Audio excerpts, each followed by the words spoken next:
I don't like the word all. I live in a world of gray zones and spectrum. Um, but I do think a lot about causality.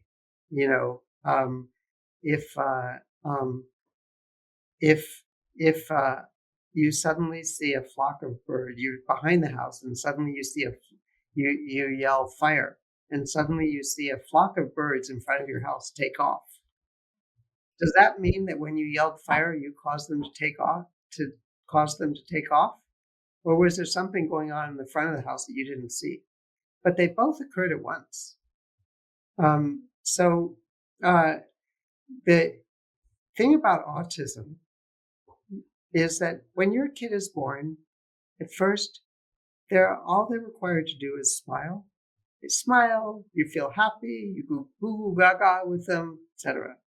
Then, as they get older, they become more verbal. You start interacting with them more, and you start noticing how they're interacting. Then, as they go beyond that, they have to develop friends, and they have to perhaps, uh, be aware of emotions. Then, as they become adults, they have to do, politically interact with friends and whatnot, and people manage that.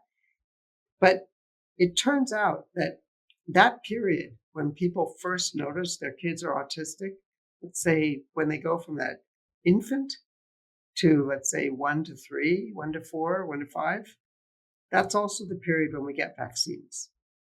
And so, in the same way that if I yell fire behind my house and the birds fly away, it's reasonable. I can see how someone would say, oh, wow, that vaccine occurred in my kid.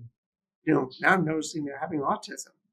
And so it's important to look at it because every disease has some components that are not genetic. What are they?